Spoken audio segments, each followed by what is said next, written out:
This is Pet Life Radio. Let's talk pets.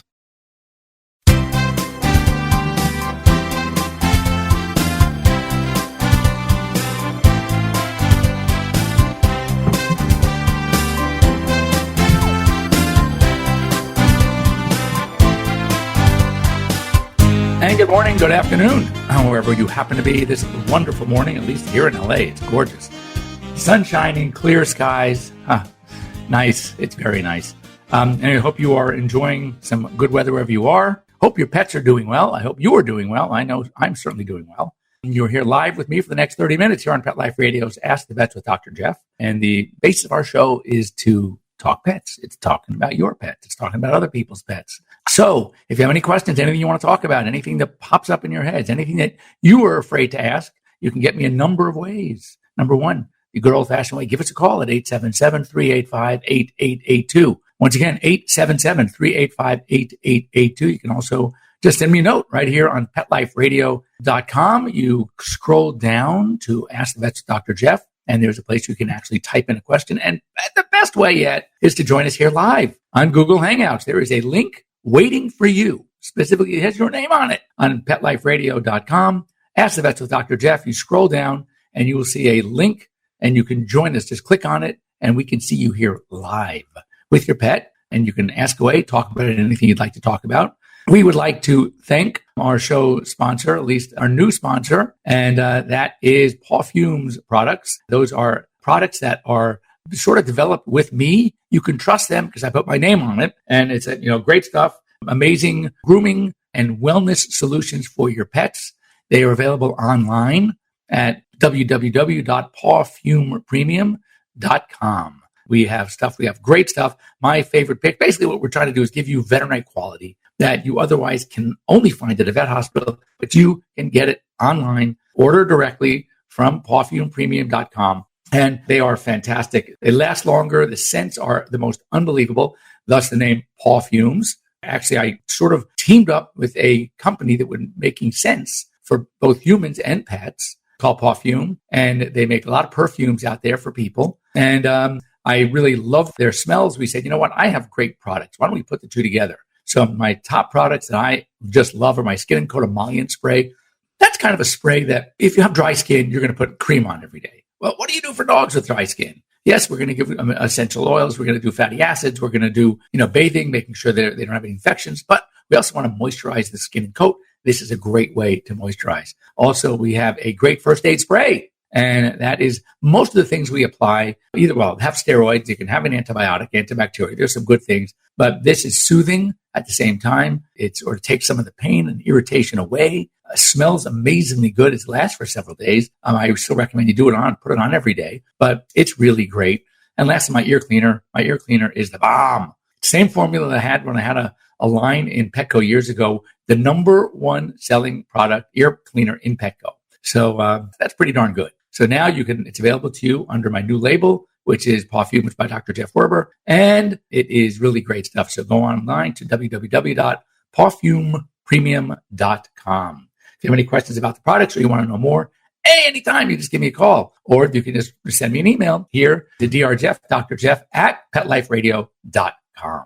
So, as you know, I love to start my show. I sort of peruse the news, see what's going on in the world, in the pet world, just to help you stay better educated. In the meantime, if there's something that pops up, something you want to talk about, you can just give me a call right here, 877-385-8882. So this is interesting because here we talk about so many people are promoting natural and herbal. Well, guess what? There are some natural and herbal products that are not safe for our pets. For example, things like tea tree oil, penny oil, marijuana, and some of the cannabinoids, and I'll explain that in a minute. White willow bark. These all have the potential to be toxic. Now, some of it is dose-related, and when it comes to the marijuana and the cannabinoids, that's the big problem. We don't yet know what toxic doses are, and there are so many different varieties out there. It's so hard to differentiate and to determine the strength of those products, those varieties that contain THC. How concentrated is the THC? And therefore, it makes a big difference how much would be safe for a pet.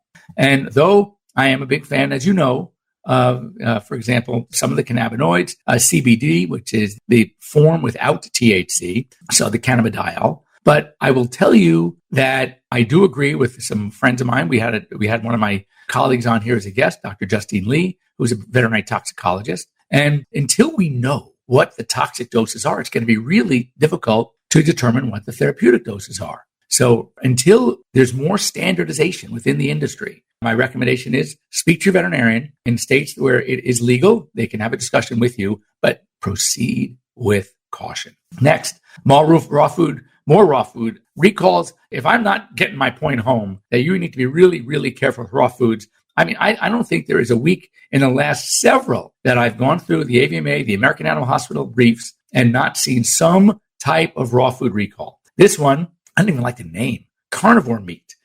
They recall one lot each of their Vital Essentials freeze-dried beef toppers and their Vital Essentials beef chub entree. And that's because the FDA detected, I'll go figure, salmonella. Again, you really need to be careful when it comes to some of these raw foods. Here's another warning. And, I know that we don't, but when I was in vet school, a lot of my classmates had backyard chicken. They were getting eggs that, it was great. But interestingly, you have to make sure that these eggs are cooked well. If you're going to use the chickens for the meat, you have to make sure they're cooked very well. And, before ingesting them. The issue is if you treat them just like a household pet, there are many dangers, the pathogens, especially Campylobacter and Salmonella. And so it's very, very, very important that don't think that just because they're in your yard and you know them, and you take care of them, and they give you eggs every day, that they are free of those pathogens. So be very, very careful. Make sure that you do not eat those eggs raw. Thus, a lot of things that people do eating raw eggs. If you think of the Rocky movie, eating those raw eggs, that wasn't a good idea. A raw cookie dough, unless, of course, you want to get edible, which doesn't have any raw eggs. But, most raw cookie doughs are going to have eggs. You have to make sure to read ingredients, make sure they're safe. A study showed Rottweilers, here's interesting. Rottweilers 10 years ago, 15 years ago, were one of the top breeds. They were in the top 10. I think they actually made their way up to maybe 11 on the AKC list. They were so popular. I was a Rottweiler doctor. I saw Rotties every single day. And what happened? Now I rarely see them. But interestingly, they are the dogs that are most prone to develop osteoarthritis, males more so than females, and heavier increases the incidence tremendously. So if you are one of those, and by the way, love those dogs. They are fantastic dogs. And if you want a good watchdog, get yourself a Rottweiler. They are menacing. They are fantastic with the family, but they have a heck of a bark. They have a certain look about them, just looks. So I guarantee someone who doesn't know dogs, or even if they do, they're going to see that Rottie in the window and they're going, I'm not going there. I'm going next door. So just know they're really great watchdogs. But if you're going to have one, everyone has a tendency. And I saw so much of this when they were so popular. They wanted the biggest, baddest, meanest dog on the street. So what happened is they started overfeeding these dogs as puppies. They got too big too fast. They developed a lot of growth-related problems because of it. And it's genetics. They're going to reach the size they're supposed to reach. And they'll get there when they're supposed to get there. Don't try to speed the process up because that way you'll avoid problems. And also, keep them on the lean side. A Rottie is a Rottie. They're going to be the same menacing look. They don't have to be overweight to accomplish that. So keep them lean. It'll keep their joints healthier. Here's another one. How many of you, just curiously, right? Show of hands. I can see you all. How many of you wash your dog's toys on a regular basis? And the answer, I don't. I may start now. But interestingly, most of the 60% of the dust that we have in our homes is because, obviously homes with pets, is because of the pets. And, they are chewing on these toys. Obviously, there's bacteria all over the place. And then we're touching the toys and we're moving them and then we're eating. And so basically, there's a number of bacteria that can be transferred from their mouths to their food dishes, are touching to their toys. We touch them again. So here's the recommendation. Especially for young kids, small kids, if you're playing a lot with your dog, moving that grungy toy that you picked up because it's in the middle of the floor and you want to move it, wash your hands. And if the thing looks really grungy, wash it. And if it's a fabric that can be washed, stick it in the washing machine. But we need to be a little bit more conscientious about our pets' toys. Very important. Now, this is a topic that I'm going to hold till the end, and I would love to hear from you. Really, guys, I know you're so many shy people out there, but this is one that I really think needs some discussion. Of course, I'm always prepared to do my own discussing. I'm very good at that. The gift of gab, I would say. But no, it's very important. I would love to hear from you. So oh, this is really cool. If anyone wants to work in tech and you don't mind living in Seattle, that's a tough one, I know, Amazon. And you have pets, Amazon is probably, from what I can see, it's the best pet-friendly workplace on the planet. So first of all, they have allowed dogs in since their inception. And they have, listen to this, this is a great statistic. This is just in Seattle, over 6,000 dogs at their facility at any given time. That's amazing. They are greeted at the front desk with treats. On the 17th floor, they have a patio with water and also a place where the dogs can go out. They have a little leash-free dog park within the facility. I mean, that's unbelievable. And so can you imagine, though, another thing, I thought that was pretty amazing. If they have 6,000 dogs at any given time, can you imagine how many employees they have at that facility at any given time? Because I guarantee let's look at numbers. Let's assume, those kind of people, a lot of millennials, I'm sure, 60%, because they're the largest growing population, 57% of households have pets, maybe even 65. So you can imagine how many, to have 6,000, you have probably, 9, 10,000 people working there. That's crazy. But I think, it's something where a lot more companies, I think, should follow suit. One would think that it detracts from the attention. No, I think it adds to it. I think people are at ease when they can have their pets with them. So I think that's really cool. My hat's off. Thumbs up to Amazon. Now, also this new law in New Jersey. We talked about some of the problems with trainers and these people providing ancillary services. Well, now in New Jersey, pet groomers are going to need to be trained and licensed. That is something that's so important. I heard of a story lately of a dog, one place. I don't want to mention the name because I'm not sure which of the big pet stores it was, but one of the large chains. In the last several months, same location on 2 occasions. I think it happened in New Jersey, which is why I think they are now being very cautious. Dogs went in for a bath and died. Now, come on. There's something going on. There's a mix-up somewhere. I happen to think it's the dryers. It's the attention. I think that any dryers that use heating elements are a tremendous danger. I also know that dogs have jumped off tables and choked themselves because nobody was around, because they decided to take a break while the dog was hooked up on the grooming table. It's human error, a case of just like a heart attack, which can happen. Dog in the tub during the bath while it's being bathed. Certain dogs, yes, I've heard those stories and I can believe it. But I would say the majority of problems like this are human error because of carelessness, and it is just unbelievable to me. So I applaud New Jersey. I would love more states to follow suit, but I think for any ancillary pet service, whether it's training, grooming, even daycare facilities, I think the owners should have a certain license to be able to conduct the business, should be trained, massage therapists, you name it. I think it's very important. If you disagree with me, join me right here online. Let's talk about it. But I am shocked at the number of accidents and casualties that we see. Now, this is also interesting, and it surprised the heck out of me. And that is that there are a lot of the animals that we, sort of glorify and love. Well, I'm talking wild animals. Listen to this. This is a list. These are the following animals that actually are at high risk of extinction: lions, gorillas, cheetahs, leopards, giraffes, polar bears, tigers, pandas, and elephants. Then, you go on safari, you see all these animals in the wild. We are sort of crowding them out in certain areas, except places where in Africa. So, I wrote a report about this years ago. I was at a reserve in Arizona. And I know people don't like those things, but I got to tell you, they have breeding programs. These animals are kept in habitats that look like their own.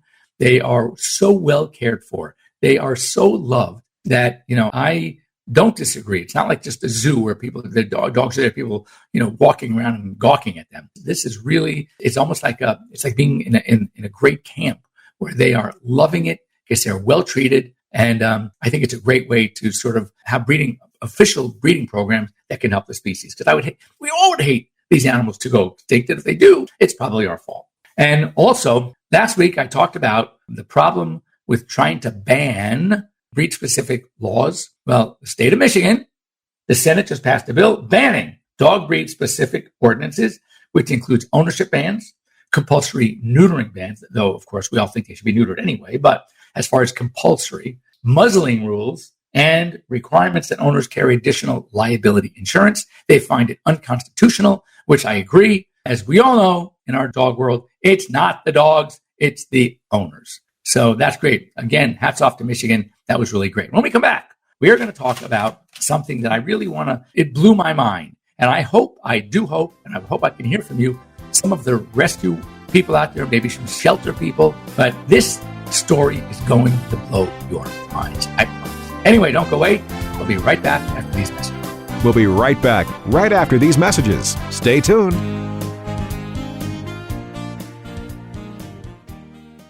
You know that feeling when you go to clean the litter box and it's a complete disaster? Yeah, we've got you covered. Introducing World's Best Cat Litter Zero Mess, the advanced litter that gives you 2 times better clumping and more odor control with less litter.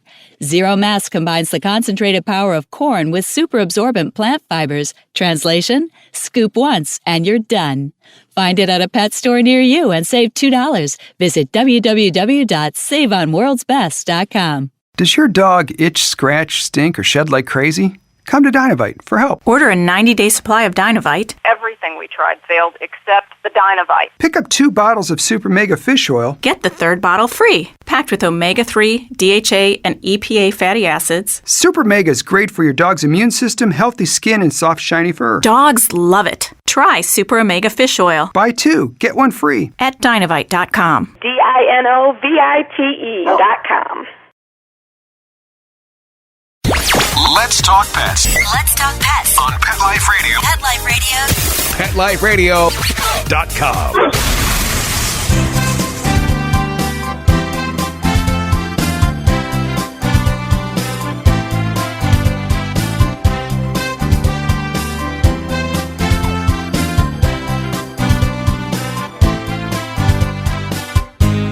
And welcome back here live with Dr. Jeff Werber here on Pet Life Radio's Ask the Vets with Dr. Jeff.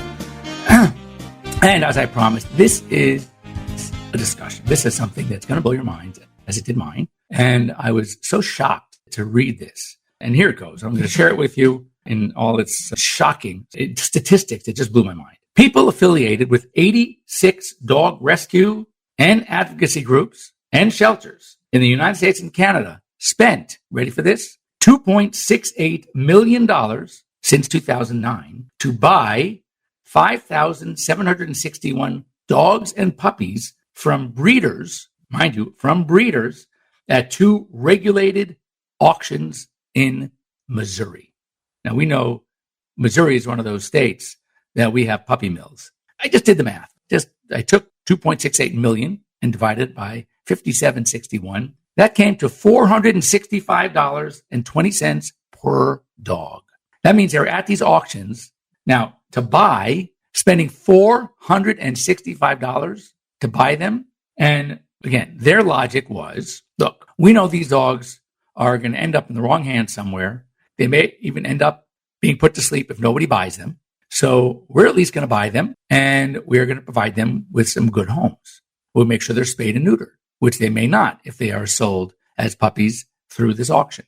So I understand, but there are thousands of dogs right now in shelters that can be adopted for $40 or $50 that are going to end up with the same fate. But with spending $465 on one, that's 10 that you could have saved from a shelter that's already there. And what the other thing that really bothers me, and this is why I kind of agree with the opponents, the critics, and that is by buying these dogs, you are basically encouraging these backyard puppy mill breeders to continue to breed. Because if they know they're going to take it to auction and get $465 a dog, you bet your bottom dollar they're going to keep doing it. But if nobody would buy them, then that would put them out of business. And when you think about, and I have this discussion all the time with the many rescues that I work with, and that is the need to adopt what we call a herd health mentality when working with rescues. Why? Because you can get emotionally attached to any dog. But if you're going to spend hundreds and hundreds and hundreds or even thousands of dollars to try to fix this one, that's such a sad story associated with it, and it was adopted from so-and-so, and it needed this surgery and that surgery, etc. Yes, you could save a life. But with that same amount of money, you can save 10 or 15 or 20 lives. And one of the rescue groups I talked to, and we've had this discussion before, actually said something very interesting and in a way, very sad. When they go online to try to promote, to raise money for the plight of these animals, the one with the sad story that needs a lot more work attracts more attention and dollars than the ones that are cute and sitting in a shelter somewhere and just need to find a home. not understanding that if they don't get that home, there's a good chance they'll be put to sleep. And yet the public, the bleeding heart, says, oh my God, that poor dog with the broken legs and this and that and the other, and it needs the heart surgery, whatever. Those are the ones that these rescue groups are able to collect money for. And just to say, we want to walk into a shelter and I need, $400 or $500 so I can pull out 10 dogs. Those are the ones that people don't donate. So really what it boils down to is it's the public perception of how our dollars should be spent to save these dogs. And I think there's a misconception when one thinks or feels better to shove a lot of money into one dog than a little money into many dogs. And that's the problem with this rescue world. And I have this argument all the time with my rescue groups. They want to keep spending and spending and spending, even though the prognosis sucks. And the chances of the pet having a normal life the chances are very low. And yet that's what they want to do. And when I said, why are you doing this? They said, because we cannot collect money to pull a healthy dog out of a shelter. And there's something very wrong with our public perception of help when to donate a couple of dollars to help pull a healthy dog out of a shelter we can find a home in days, something very wrong with that. But worse yet, to spend $465.20 on a dog at an auction in Missouri where these are puppy mill dogs. And to think that, oh my God, if we don't do it, the dog will be put to sleep. Yeah, it may. But guess what? For that same money, there are going to be that you should have spent instead, there are going to be 10 dogs that are going to be put to sleep. So you really need to think of this world. And the worst thing we can do is support these puppy mill backyard breeders from just spitting out more and more dogs. And if they knew that they're going to get $465 per dog, they're going to keep doing it. So we're not helping this problem at all. So for those rescue groups and those organizations, those shelters that thought they were doing some good, I think they really need to reevaluate what is good. What is good would be to shut these facilities down. And to do that is you just don't support them. And yes, is it going to hurt at the beginning? It definitely will. They should not have paid only what they would have paid to pull the dog out of a shelter, maybe max $100. Some of the shelters are $70, $75. Most of the shelters, that's to the public. Most of the shelters that work with the rescue groups regularly will discount the dogs to $40 or $50. So very important. If you think you are helping, reevaluate. And the best thing to do, obviously, is to not support that practice. But if you are, at least do it so you're not spending any more than you would have if you were pulling a dog that is on death row at a local shelter or a dog pound or a rescue, etc. So anyway, that's all we have time for. If you want to talk more about this, if you have a different perspective about this, if you are in the rescue world and you want to add something one way or the other, I would love to hear it. I think it's a great topic for discussion. Once again, I want to thank ParfumePremium.com for sponsoring our show. If you want some really good products, go online to ParfumePremium.com. And if you always can get a hold of me at drjeff@PetLifeRadio.com. And of course, here on Sunday mornings, 9 in the West, noon in the East, and either 10 or 11, depending wherever you are in the central part or the mountain states. And we would love to have you join us here on Pet Life Radio's Ask the Vets with Dr. Jeff. Have a great week, everybody. Again, I love controversy. So if you have something controversial, send it my way. Otherwise, we'll see you here next week. Have a great week. Bye-bye. Let's Talk Pets, every week on demand, only on PetLifeRadio.com.